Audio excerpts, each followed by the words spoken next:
है ना। Anaerobic respiration में हम देखेंगे ऑक्सीजन की अनुपस्थिति में या फिर उन बिना उनके संलग्नता के आधार पर जो कार्बनिक भोज्य पदार्थ का विघटन होता है ऊर्जा उत्पाद के लिए, तो कोशिका में होता है ये, इसे ही हम कहते हैं एनारोबिक रेस्पिरेशन। अनाक्षी श्वसन की प्रक्रिया में पहला जो चक्र होता है वो ग्लाइकोलिसिस का ही होता है।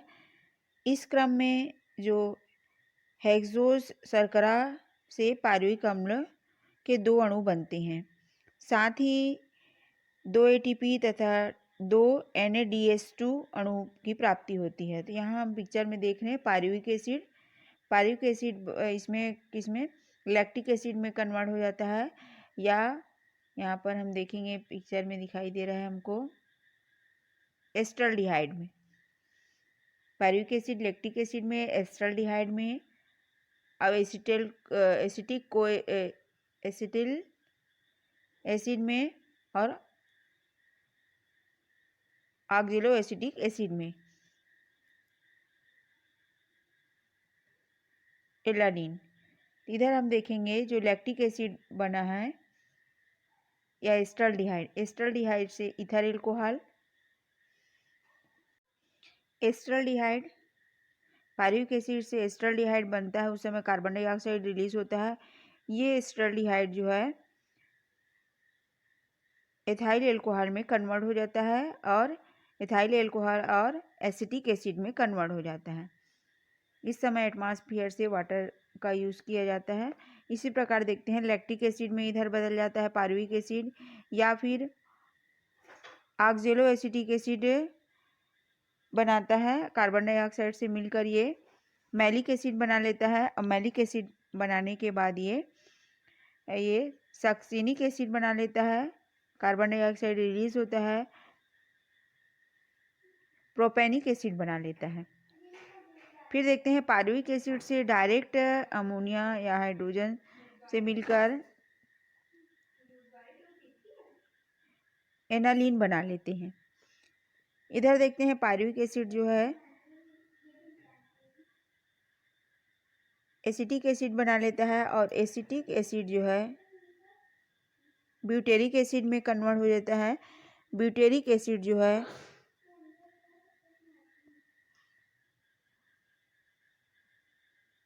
ब्यूटेनॉल में कन्वर्ट हो जाता है। फिर एसिटिक एसिड से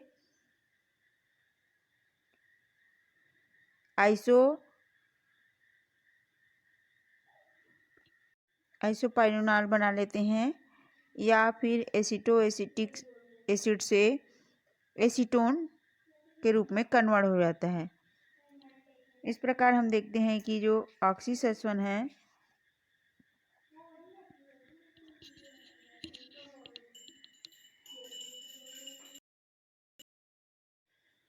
ऑक्सीजन की अनुपस्थिति में अर्थात एनारोबिक रेस्पिरेशन की स्थिति में पायरुविक अम्ल के विघटन के फलस्वरूप केवल कार्बन डाइऑक्साइड नहीं बनते हैं, बल्कि इनमें जो अपूर्ण विघटन होता है तथा इथाइल अल्कोहल भी बनते हैं।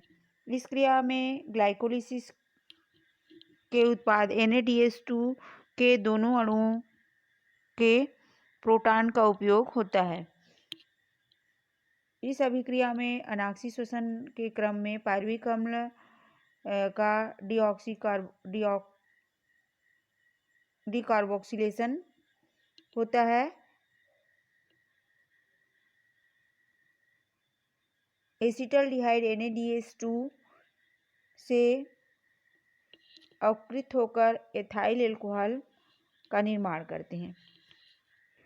अनाक्षी श्वसन की हम देखेंगे दक्षता, तो वर्ण स्पष्ट है कि इसमें जो ग्लूकोज के अणु से अनाक्षी श्वसन में केवल 2 ATP का निर्माण होता है।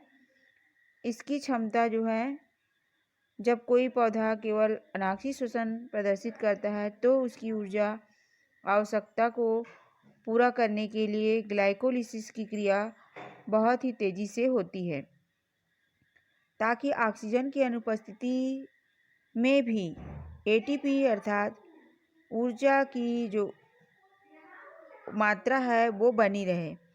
ऑक्सीजन की अनुपस्थिति में ऊर्जा की उच्च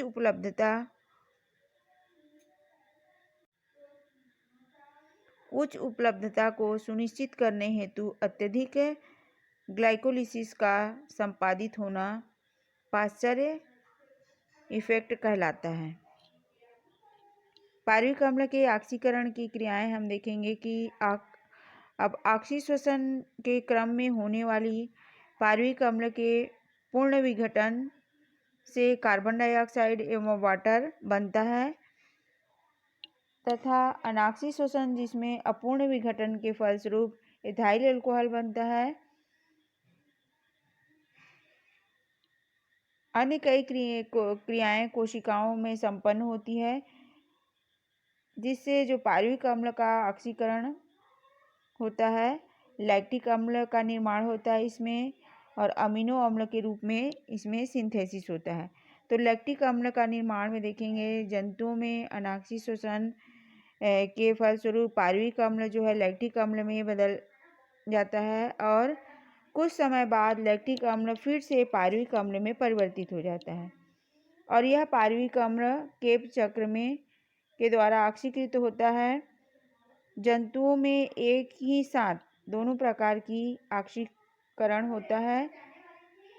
इस क्रिया में जो पेशियां होती हैं वो लैक्टिक अम्ल के जमाव के कारण ही